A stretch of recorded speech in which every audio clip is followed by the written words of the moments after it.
Good morning, my name is Patrouski, and I have not showered yet, so there's a monkey on your screen. But other than that, welcome to a PokeMMO stream recap. Your daily source of tips, tricks, information, discussion, everything happening in the PokeMMO community is usually discussed here. Now, first things first, we do have a leaderboard update as it is the beginning of day 12 in the PokeMMO Shiny Wars, okay? And Team Eclipse is still in the lead. They have a nice lead of about 240 or so points. So it's still anybody's game, but it's still healthy enough to where they're not in immediate danger, but that can change very quickly.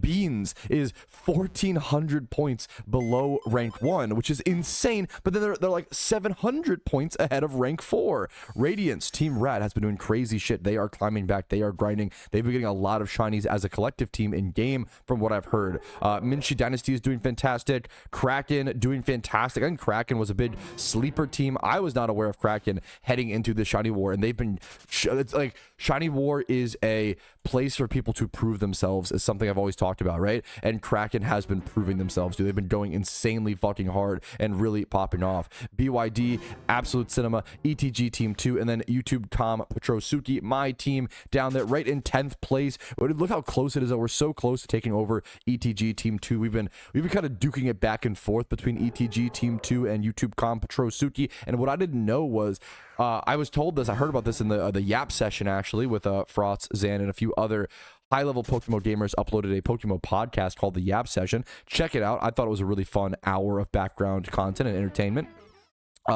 Who is ETG? If you don't know ETG is the biggest team in the Chinese community within PokeMMO. They are very fierce, very competitive, and work very, very fucking hard, okay?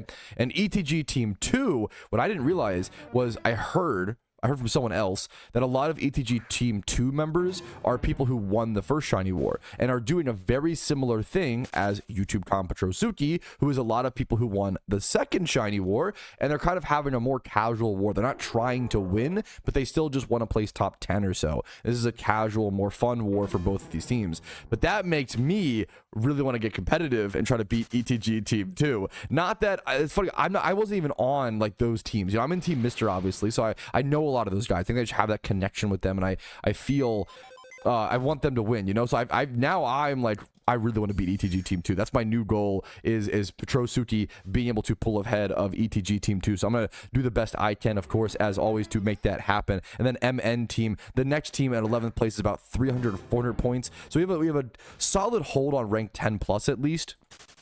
But it's still anybody's game. Like, there's just so much time left in Shiny War. Still 16 days left in Shiny War. Things could change in one day. Like, you could get some crazy alphas or shalfas, some crazy eggs. Like, you just cannot let up at all. And then someone earlier asked, is it worth to pop Shiny Charms during Shiny War because it can bring your rate so low as 1 in 21,870, I believe. Now, my recommendation is, if you are a like competing team, a very high ranked competing team, like rank 10 plus or whatever, I think yes, popping charms is probably pretty good. Pop whatever charms you have, right? If you are not in top 10, I don't think you need to be popping charms, especially like a solo player or you're not in Shiny War. If you want to pop charms, you can. Charms are very fun, okay? Charms are very fun. But if you want to run down some math, okay, without charm, if you just have donator status and the Shiny War boost right now, that makes your shiny rates 1 in 24,300 if my memory serves me correct, okay? That's really good. That's 7 hours or so shaved off of an average shiny hunt, you know, on average. Now, if you pop shiny charms, you're going to lower that rate by 21,870, I think is the number. You're gonna lower your rate by 2,400 encounters. Okay, let's just we're gonna assume we're gonna say that it's actually 3,000. We're gonna say it's 3,000 for the sake of easier math, and this is gonna even be more generous to the shiny charm poppers. Okay, so let's say you save 3,000 encounters because you pop shiny charms. That's only 3 hours of shiny hunting, a little bit less if you're actually popping Lepa berries. So if you were to pop shiny charms for the entire shunt, which is going to be 22 shiny charms, right? And shiny charms are 160k a piece right now. You're spending 3.52 million Pokeyen to save 3 hours. That's the math on shiny charms. You're spending 3.5 million Pokeyen to save yourself 3 hours on one shiny hunt.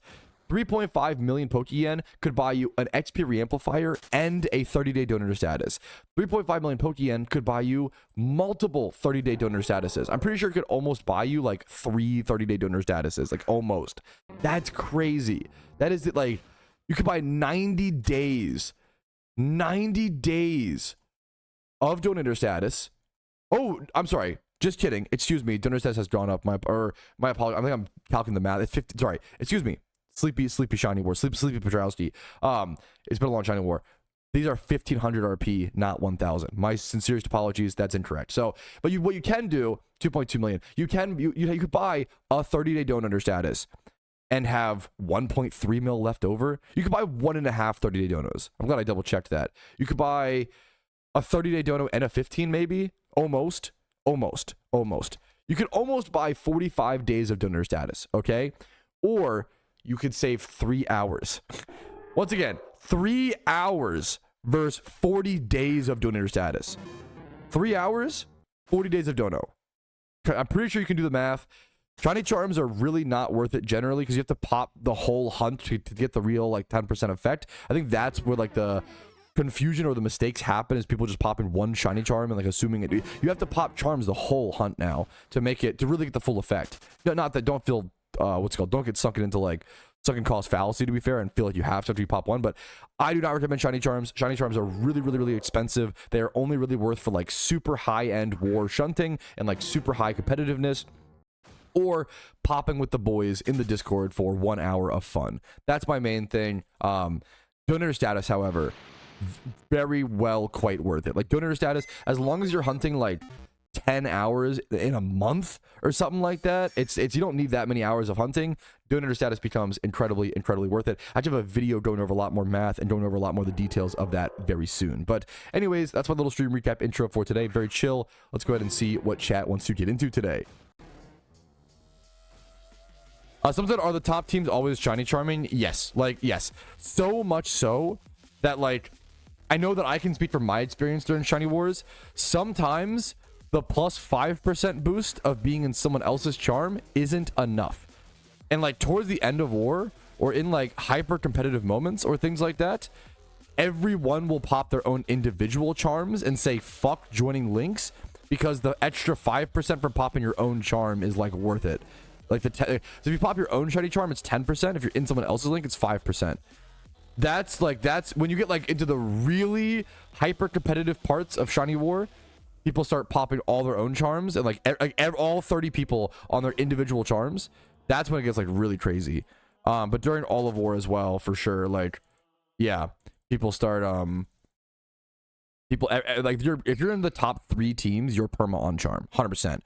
Top 10. You're probably on charms a lot, like almost always, but not necessarily always. But you're probably in like links and stuff as well. Top 50, you don't need charms. It'll help. I can't believe how like top 50 is competitive, but honestly, it's way more viable than I expected. Quackstep, by the way.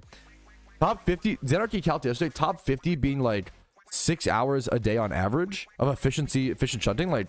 That's really achievable. The problem is for all 30 players. So if one person does like 2 hours or 4, it's a bit different. So you could be like hunting like 12 hours a day and still be like below rank 50, which is that's the hardest part. I constantly tell people like the most important part of building a shiny hunting team is just making sure that everyone is on the same page in terms of hours and money spent. It's so important to make sure that everybody, like if your goal is to have everybody on your team play around 10 hours, you can't really have someone who's going to average 4 to 6 hours a day. It's just going to make that player feel bad, number one, and guilty, and then the other players feel frustrated and disgruntled. You have to be on the same page. That's the really important thing with Shiny War. And then like with Pokeyen, how much Pokeyen can you spend? How many Dittos do you have prepared? Like me telling every team, like I'm an Iron Man, I can't really do Dittos, I'll do what I can, I have mysterious balls, blah blah blah, but like I'm an Iron Man account. That is going to heavily impact things. Dude, a huge shout out to Tom, otherwise known as England in game. He is a regular in my stream. He's always here. We all love the band Tom. he has been shunting forever. He's been dry forever, and he finally broke his dry streak at 164k encounters. He's always here every day grinding. He has the longest stream watch streak in my channel. I think it's like 175 streams in a row or something insane. And he just finally hit 164k dry on a shiny that he's been going for forever. So congratulations. This could now be a skill swap damp gold duck if you want to use it as a utility Pokemon. It has 31 speed, so it's already ready for that if you want to. Like, it can do it a few different things, but dude, you deserve this, man. Congrats on your 164k gold duck, dude. Dude, congratulations over to INL, who got themselves a 149 encounter shiny tepig egg. 149 encounters. Congratulations, dude. And it's dude, congrats, man. Holy dude, that is fucking tragic and a mistake that I would absolutely make. That's such an easy mistake to make. Much love to call me sensei. Apparently they just lost a shiny Ditto. I'm so fucking sorry. What happened was they had a shiny Ditto and they led with a Pokemon with a choice scarf and thief. And they used, I'm assuming it was in a horde. They used Thief, I'm assuming, to kill one of the other Dittos to get it whittled down to catch the shiny one. The other Ditto... No, sorry. I'm sorry. The shiny Ditto used Thief, stole the choice scarf, and struggled to death. Damn. That's awkward. I'm assuming it was a horde park. The opposing shiny Ditto used Thief, stole choice scarf, struggled to death. That's so sad. That's a rough way. Yeah, that's a rough way to lose a shiny like that. That's an easy mistake to make. Like, that's so specific. I'm sorry to hear that. That sucks. Yeah, that's so fucking sad. Sorry to hear it, gamer. That's painful. I can try to run a rough guesstimate on this math. Someone asked Patrouski if I play 8 hours a day during the Halloween event and the Xmas event, but I don't do pumpkin, so you're probably just grinding the swarms. Are there swarms you can catch during Xmas? I kind of forget. I think so, right? Let's take like the dust balls. I assume there is, right? Yes, but you have to like soak them if I recall. Okay. Generally you make around 250k per hour during events. I would like somewhere between like 200 to 300. You can make a lot more during the first hours of events. I've made like 1 mil during the first hour of an event, like 1.2 sometimes. So it really just depends. I'm gonna average it though and say you make on average 250k an hour during an event season. If you play 8 hours a day during 2 different events, both of those events are about 14 days long. That's 28 days. That's 28 days times 8 is the number of hours you'll be playing. 220, that means you'd play 224 hours across 2 events, making around 250,000 Pokeyen per hour. So if you play 8 hours a day for both the Halloween event and the Xmas event, there's also the Lunar New Year event you could add as well if you wanted to. 8 hours a day for both of those events, making good money, farming swarms for profit, and like a few other active things, you could make 56 million Pokeyen around. Massive, rough guesstimate, but that's pretty crazy. Like, that's 56 million Pokeyen in 28 days of playing PokeMMO, right? That's pretty fucking good in my opinion. That's why I always tell people, like, event season is insane for new players. Even if you make your first, like, I say even, this is like a really big number, making your first 10 mil during event season is so good. If you're a new player, take advantage of this. I'll be putting out so many guides on how you make money during event season and the methods and the grind. So keep an eye out for that. Yes, 56 mil for that. And then if you were, let's say you were to add, so 224 divided by 2, right? Times 3, that would be if you played all 3 events. If you played all 3 events 8 hours a day and made around 250k per hour. So if you play all 3 PokeMMO events 8 hours a day, you obviously do more than 8 or less than 8 very responsibly. You make around 84 million Pokeyen in 1 event season, and that's within 28 plus 14 days or so of playing PokeMMO. So 36 days or whatever, right? No, not 36, 46, something like that. You can make some really good, I can't do math at all, 42 days, whatever. The point is, why I use a calculator. The point is, you can make some really good money during event season. Definitely take advantage of it as a new player, intermediate player, and endgame player. Everybody takes advantage of event season. Make sure you do too, and prepare before event season. I kind of missed it by about 1,000 or so, but I did hit 150,000 encounters in war pretty early on into day 12 for the record. 150,000 encounters all done within Shiny War. Wait, really? I've never heard that. We're talking about the AFK timer, and I was like, to my memory, and I could be misremembering, to my memory, the AFK timer in PokeMMO back in like 2013, I think it used to be like 3 to 5 minutes. It was like a way fast AFK timer, similar to like, I think old RuneScape has like a 2-minute AFK timer, right? But PokeMMO's AFK timer used to be, or at least it used to. PokeMMO's AFK timer used to be like pretty fast, if I recall, but I could be misremembering or confusing it with RuneScape. And then I think nowadays it's like 30 minutes or so. Or I thought it was 30 minutes. OSRS default is 5 minutes. Thank you. I think did OSRS used to be 2 minutes? I don't remember. But then someone said, anyways, Zenarchy was like, it's a variable. They changed the, I don't know if this is true. I can't confirm. I've never heard this from the devs. The AFK timer is a variable. They change it based on how busy the servers are. I've never heard that. Like, I trust Zenarchy, but like I've never heard that. That's really interesting. It's between 15 to 30 based on server activity. I never knew that. It's like another niche, like who really needs to know that, you know? But like, it's a cool, I love stuff like that. I remember a forum post about it. God, I believe you. That's really interesting. I never knew that. I love every little niche PokeMMO detail, bro, is always just another cherry on top, dude. That's really cool. I never knew it was a variable. Dude, that's a good call. I asked someone in chat, you know, like, how are Mysterious Balls doing because of Shiny War? And a lot of them are down. Some of them are up a little bit. We see like Mysterious Pokeball 2024s, Mysterious Great Ball 2023s, Cherish Balls up. I mean, 10% is enough to talk about, right? A 10% change. Pokeball 2024s, Cherish Ball 2024s, Great Balls 2023s. Other than that, like, look at this. Down 11%, 13, down 11, down 20. I think I've talked about this, like Mysterious Balls are just not that good for Shiny War. It's one of the biggest mistakes I made in the first Shiny War when Mysterious Balls were announced to be allowed. I was against it. I was like, I still am arguably against it, but like, it's just tough. Like they're the fastest way to a Shiny, but they're just so expensive when you could just buy fossils, like spend the same amount of Pokeyen to buy fossils or buy Dittos. There's just better methods to guaranteed get a rare Shiny versus gamble on something like that, you know? So it's been pretty interesting. I think it's been pretty interesting in my opinion. I think Mysterious Balls were one of the biggest mistakes that I made. They're just not good for war. So to see a lot of them down, I think it's pretty interesting and pretty cool to see. I think it's a good thing, honestly, because it alienates more RNG out of war for Mysterious Balls to not be good, you know?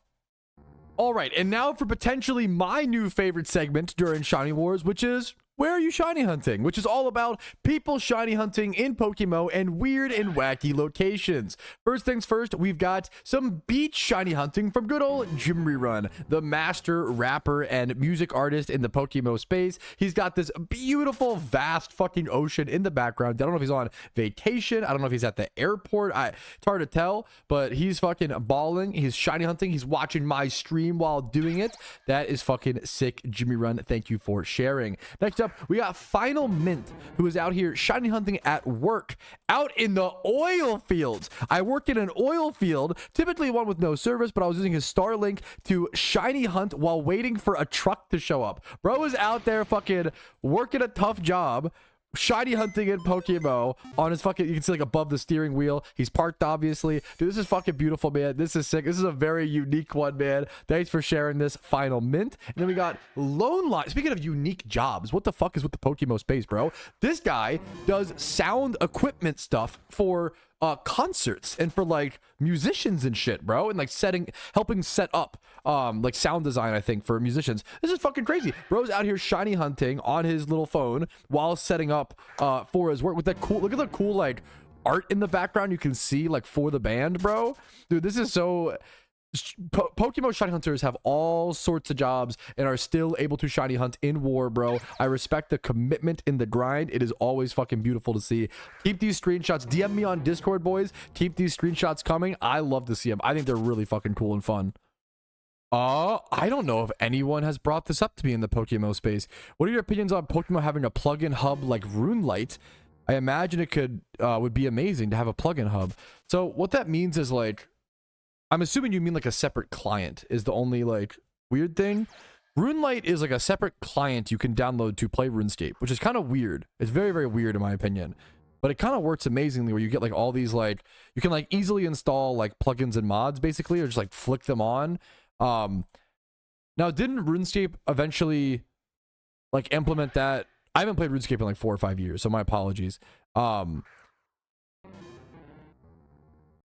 I love, now I guess to take that and run with it, I love the idea of like PokeMMO implementing we're so far from this. I think they have other things to worry about in their developer time. They have other things to worry about and to do. But it'd be really cool one day to have like just some sort of attachment to PokeMMO, some sort of like built-in thing where you could just like download mods. I guess similar to like the creative kit. What's it called in Skyrim? The creative whatever. I think that it'd be cool to see a more direct way to install mods, but they're also already pretty simple. I don't know, that'd be a lot of work for ease of access and comfort. It'd be nice, but honestly, I think it's pretty low. Creative Club, I think it's pretty low on the priority list, but I've never heard someone mention that in PokeMMO, and like it is kind of like a yes, that would be amazing. But that's true. The devs have also been working on implementing previous mods as just actual base game features. So like the shiny icons mod, right? Like my Sigilyph being shiny here, I think that's the base game now, correct, chat? That used to be a mod, but I think now the base game just does that. I'd have to double check to be fair, but like I think they added that recently, and then there's a few things recently, like the it wasn't a mod, but it was a player suggestion. Yeah, that's base. Yeah, this used to be a mod, but now it's just part of the base game, the shiny icons, things like that. So yeah, what do you think is the most misunderstood part of PokeMMO? Dude, I appreciate the good questions. I think it's the goal setting I always talk about. I think a lot of people, maybe not even misunderstood, I don't know if that's the right word. I think a lot of people should treat PokeMMO like a sandbox game. I think the most misunderstood thing is people blaming the game for their, like, being like, oh, the game's gotten boring, or oh, like the game's out of content, right? I hear that, oh, PokeMMO is a really great game, but it's so boring, there's no end game content. And to me, it's kind of like saying like Minecraft has no end game content. Like the content is literally infinite, you know? In my opinion, PokeMMO is very similar. People always, oh, what's there to do in PokeMMO besides shiny hunting, PvP, and money making? What's there to do in Minecraft aside from building, mining, and crafting? That's the whole. You can choose to reduce it to 3 categories, but that's like saying, oh, what's there to do in life aside from working, sleeping, and eating? Like this is how like a person who's like not like well talks like that's I get that feeling. It can feel like that sometimes, but it's not true, you know. That's how I feel when I'm depressed. I'll speak for myself, but it's not true. It's like a trick, you know. There is plenty to do. You're reducing things to broad categories, but when you zoom in, you actually like look for things and do the deal. That's when things get interesting and exciting and fun. So there's so much to do within PokeMMO if you want to explore it, but not everybody always has the motivations. And understanding, I think no one ever says like, oh, I got Minecraft ran out of content, so I stopped playing. They say like, oh, I got bored of Minecraft, which is super fair and based, right? I wish that PokeMMO players would say like, I got bored of the game, as opposed to the game is boring. Because I think, like, as someone who's played for 12,000 hours, I have too much to do. I've never run out of goals, and there's always more to do. There's always more to catch, to see, to explore. There's pieces of content I've never touched. Played for 12,000 hours. There's parts of the map that I've never seen. You know, like it's crazy. You know, so to me, I'm like, how can that be the case? And I understand that everybody's goals, everybody's journeys are different. You know, like that sort of thing. Do you think some players would benefit from a more explicit directional goals at endgame, like main account quest lines? Yes, absolutely. Not even quest lines. I like the idea of an achievement log, which comes from RuneScape. I compare RuneScape and PokeMMO a lot, and they're very similar games. The achievement diary or the achievement log. I think of the achievement log, not diary. The achievement log could be like a list of all shinies. It could be beat red 10 times, or beat red once, beat Elite 4 refights, you know, however many times. I also talked about, if you look up, I have a video called PokeScrolls, and that was a video idea. It was the first like piece of content that I tried to develop for PokeMMO. I think PokeScrolls like would work really well in this game. It's an old video of mine. Look up Patrouski PokeScrolls. I think it is honestly a perfect piece of content that fits in this game very, very, very, very well. There's many ways we can give players a little more direction, and I agree. Yes, I would love to see the developers give the players a little more direction, but I also think it's beautiful to have a sandbox. You know, there's not a whole lot of direction in Minecraft outside of like you can beat the Ender Dragon, but even that like isn't told to you in game. I don't think games need to have direction. I think players need to have not need but play. It's nice when players have some explorative excitement, but that it's good for the devs to also stoke that flame. So it is a balance and it's a mix. I'm not trying to like blame one or the other. I'm just like talking about how I feel and how we can try to fix that. And I agree, some sort of light in-game direction I think would be phenomenal. Alrighty, fellas, I think I am gonna go ahead and call it there. A peaceful ending today as we kind of wind down. I'm just getting tired. I think I need a nice little break. That's good to acknowledge. And, you know, I'm going to go shiny hunt, of course, but nice little stream break. It's good to acknowledge when I need that. Thank you guys for watching. Like the video if you enjoyed it. Dislike if not. Subscribe for daily Pokemon videos. Follow me on Twitch for streams like this one. Discord down below. If you want to go above and beyond and support the content, it is greatly appreciated. Other than that, I will see you guys tomorrow. Have a great day. Peace, Reno. Yo, what's up? Outro Patrouski here, and I want to take this moment to say thank you to everybody who goes above and beyond, and thank you as the viewer to making it to the end of the video. I hope it was helpful today and maybe even a little bit of fun. Thanks again for watching, and have a good one.